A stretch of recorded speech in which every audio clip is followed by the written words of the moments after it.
ನಮಸ್ಕಾರ ನನ್ನೆಲ್ಲ ಸ್ನೇಹಿತರಿಗೆ. ಅಮೇರಿಕಾಯಿಂದ ಬಂದಾಯ್ತು ರೀ. ನಾಲ್ಗೆ ಎಲ್ಲ ಸಪ್ಪೆ ಸಪ್ಪೆ, ಅಲ್ಲೆಲ್ಲ ಯಾರೂ ಖಾರ ತಿನ್ನೋದೇ ಇಲ್ಲ. ಆದರೂ ನಮ್ಮ ರಾಗಿ ರೊಟ್ಟಿ ಅಕ್ಕಿ ರೊಟ್ಟಿ ಎಲ್ಲನೂ ಮಾಡಿದೆ. ಆದರೆ ಸೊಪ್ಪು ನಮ್ಮೂರ ಥರ ಸಿಗೋದು ಸ್ವಲ್ಪನೇ ಕಷ್ಟ. ಅಲ್ಲಿ ಸಿಗುತ್ತೆ ಸೊಪ್ಪುಗಳು, ಆದರೆ ನಮ್ಮ ಊರಿನ ಘಮ ಇದೆಲ್ಲ ಇಲ್ಲೇ ಚಂದ. ಸೊ ಬಂದಿದ್ದ ತಕ್ಷಣ ಸೊಪ್ಪಿನ ಹುಳಿ ಮಾಡಿದೆ. ನಾನು ಮಾಡೋ ಶೈಲಿನಲ್ಲಿ ಸೊಪ್ಪಿನ ಹುಳಿ ಮಾಡಿದ್ದೀನಿ. ಆ ವಿಡಿಯೋನ ನಿಮ್ಮ ಜೊತೆ ಶೇರ್ ಮಾಡ್ಕೋತಾ ಇದ್ದೀನಿ. ನಾನು ಸೊಪ್ಪಿನ ಹುಳಿನ ಸ್ವಲ್ಪ ಗಟ್ಟಿಯಾಗಿ ಮಾಡ್ತೀನಿ. ಸೊ ಯಾವುದೇ ಈರುಳ್ಳಿ ಇಲ್ಲ ಬೆಳ್ಳುಳ್ಳಿ ಯಾವುದು ಬಳಸಲ್ಲ ನಾನು. ಸೊ ಇದು ಪ್ಯೂರ್ ಆಥೆಂಟಿಕ್ ಸ್ಟೈಲಲ್ಲಿ ಮಾಡ್ತೀನಿ, ಸ್ವಲ್ಪ ಗಟ್ಟಿಯಾಗಿರುತ್ತೆ. ಈ ಸೊಪ್ಪಿನ ಹುಳಿ ರೆಸಿಪಿ ನಿಮ್ಮ ಜೊತೆ ಇವತ್ತು ಶೇರ್ ಮಾಡ್ಕೋತಾ ಇದ್ದೀನಿ.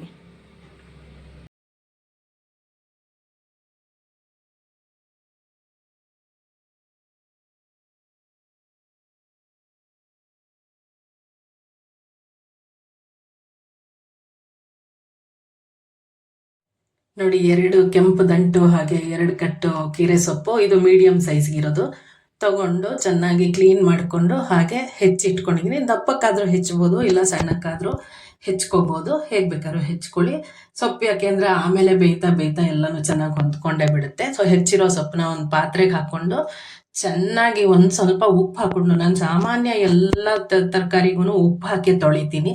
ಸೊ ಹಾಗಾಗಿ ಸೊಪ್ಪು ಕೋಸು ಎಲ್ಲ ಉಪ್ಪಿಲ್ಲದೆ ತೊಳೆಯೋದೇ ಇಲ್ಲ. ಉಪ್ಪು ಹಾಕಿ ಚೆನ್ನಾಗಿ ನೀರು ಹಾಕಿ ತೊಳ್ಕೊಳ್ಳೋಣ. ಈಗ ಒಂದು ಮೀಡಿಯಂ ಗಾತ್ರದ ಬಟ್ಲಷ್ಟು, ಅಂದರೆ ಸುಮಾರು ಒಂದು 200 ಗ್ರಾಮ್ ಅಷ್ಟು ಬೇಳೆ ತೊಗೊಂಡಿದ್ದೀನಿ, ತೊಗರಿಬೇಳೆನ ಪಾತ್ರೆಗೆ ಹಾಕ್ಕೊಳ್ಳೋಣ. ಹಾಕ್ಕೊಂಡು ಅದನ್ನು ನೀರು ಹಾಕಿ ಚೆನ್ನಾಗಿ ತೊಳೆದು, ನೋಡಿ ತೊಳೆಯೋದು ತೋರಿಸ್ತಾ ಇದ್ದೀನಿ.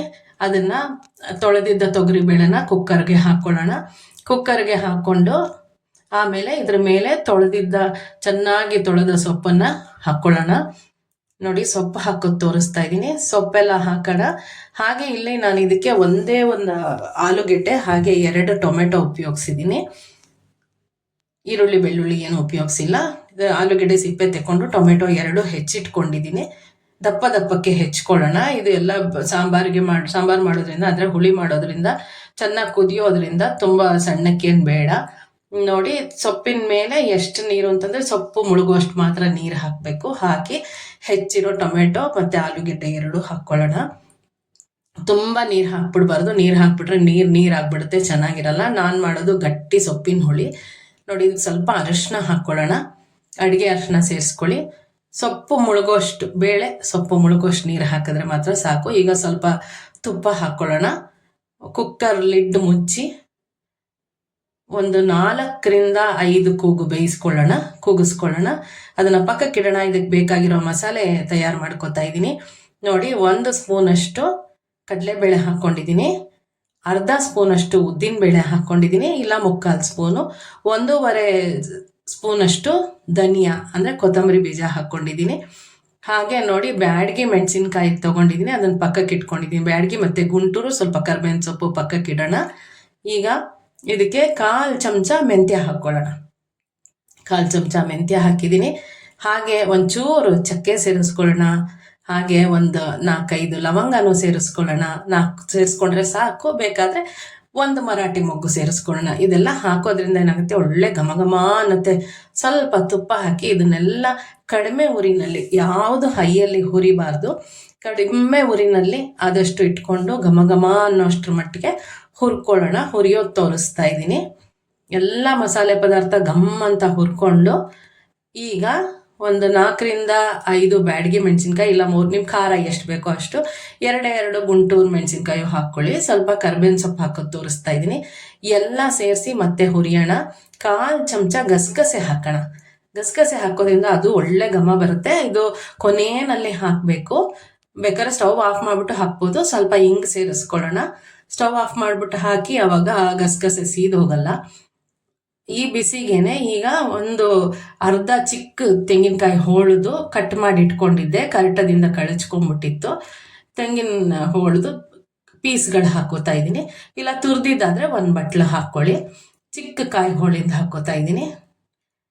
ಸ್ಟವ್ ಆಫ್ ಮಾಡಿಬಿಟ್ಟಿರೋಣ ಇವಾಗ. ಯಾಕೆಂದರೆ ತೆಂಗಿನಕಾಯಿ ತುಂಬ ಏನು ಹುರಿಬಾರ್ದು, ಸುಮ್ಮನೆ ಆ ಬಿಸಿನಲ್ಲೇ ಅದು ಬೆಚ್ಚಗಾದರೆ ಸಾಕು. ಮತ್ತು ಇದು ಎಲ್ಲ ಪದಾರ್ಥಗಳು ಬೇಗ ತಣ್ಣಗಾಗಕ್ಕೆ ಹೆಲ್ಪ್ ಮಾಡುತ್ತೆ ಹಸಿ ತೆಂಗಿನಕಾಯಿ ಹಾಕೋದ್ರಿಂದ.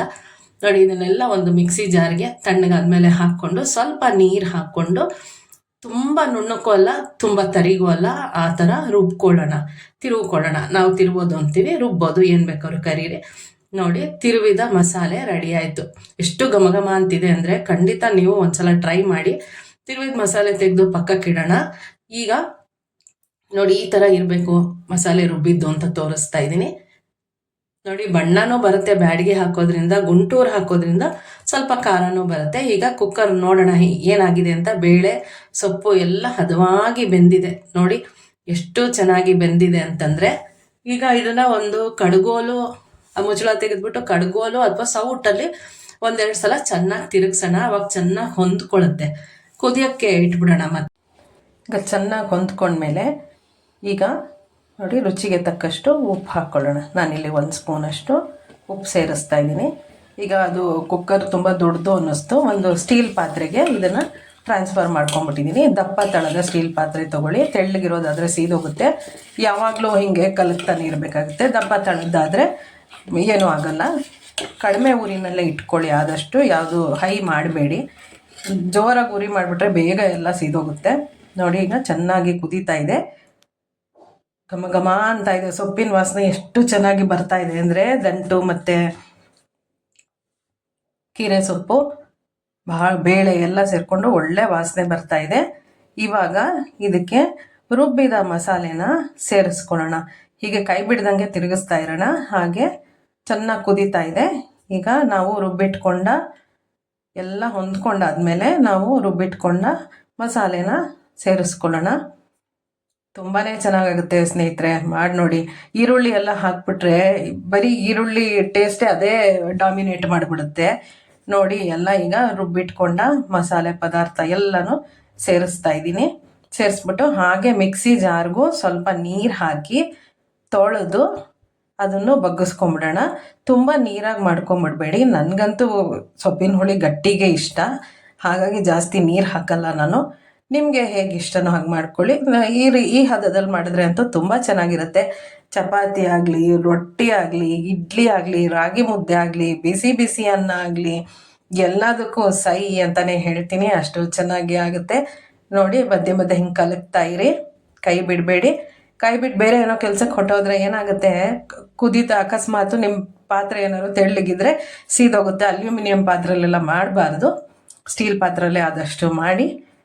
ನೋಡಿ ಈಗ ಸ್ವಲ್ಪ ಹುಣಸೆಹಣ್ಣು, ಒಂದು ನಿಂಬೆಹಣ್ಣು ಗಾತ್ರದಷ್ಟು ಹುಣಸೆಹಣ್ಣು ನೆನೆಸಿಟ್ಕೊಂಡಿದ್ದೆ. ಅದರ ರಸ ತುಂಬ ಹುಳಿ ಇತ್ತು ಹುಣಸೆಹಣ್ಣು. ಸೊ ಹಾಗಾಗಿ ಅದರ ರಸ ನಿಮ್ಮ ಪ್ರಕಾರ 1 ದೊಡ್ಡ ಸ್ಪೂನಷ್ಟು ಹುಣಸೆ ರಸ ಸೇರಿಸ್ಕೊಳ್ಳಿ. ಎಲ್ಲ ಸೇರಿಸಿ ಚೆನ್ನಾಗಿ ಕುದಿಸೋಣ. ಎಲ್ಲ ಮಿಕ್ಸ್ ಮಾಡೋಣ. ಚೆನ್ನಾಗಿ ಕುದಿ ಬರಲಿ. ಘಮ ಘಮ ಘಮ ಅನ್ನಬೇಕು. ಆ ಥರ ನಿಮಗೆ ಗೊತ್ತಾಗೋಗುತ್ತೆ ಮಾಡಿದ್ರೆ ಸ್ನೇಹಿತರೆ. ಖಂಡಿತ ಮಾಡಿ ನೋಡಿ.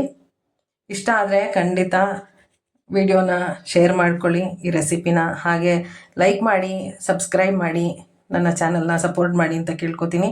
ನೋಡಿ ಕುದೀತಾ ಇದೆ. ಚೆನ್ನಾಗಿ ಕುದೀಲಿ.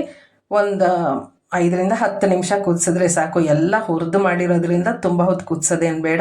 ಈಗ ಇದಕ್ಕೊಂದು ಒಳ್ಳೆ ಒಗ್ಗರಣೆ ಮಾಡೋಣ. ಒಂದು ಸಣ್ಣ ಬಾಣಲಿ, ಇದು ಕಬ್ಬಿಣದ ಬಾಣಲಿ, ನಮ್ಮಮ್ಮ ಉಪಯೋಗಿಸ್ತಾ ಇದ್ದಿದ್ದು. ಕಬ್ಬಿಣದ ಬಾಣಲಿನೇ ನಾನು ಒಗ್ಗರಣೆ ಹಾಕ್ತೀನಿ. ಈಗ ಇದಕ್ಕೊಂದು ಸ್ವಲ್ಪ ಎಣ್ಣೆ ಹಾಕ್ಕೊಳ್ಳೋಣ. ಅಡುಗೆ ಎಣ್ಣೆ ಅಥವಾ ತುಪ್ಪ. ಇದಕ್ಕೆ ಎಣ್ಣೆ ಕಾದ್ಮೇಲೆ ಸಾಸಿವೆ ಸೇರಿಸೋಣ. ಸಾಸಿವೆ ಚಟಪಟ ಅಂತ ಆಗಿದ ತಕ್ಷಣ ಒಂದೇ ಒಂದು ಬ್ಯಾಡಗಿ ಮೆಣಸಿನ್ಕಾಯಿ ಸಣ್ಣ ಚೂರುಗಳಾಗಿ ಮಾಡಿ ಇಟ್ಕೊಂಡಿದ್ದೀನಿ, ಸೇರಿಸೋಣ. 4 ಚೂರು ಮಾಡ್ಕೊಂಡಿದ್ದೀನಿ. ಹಾಗೆ ಒಂದು ಸ್ವಲ್ಪ ಕರ್ಬೇವಿನ ಸೊಪ್ಪು ಸೇರಿಸೋಣ.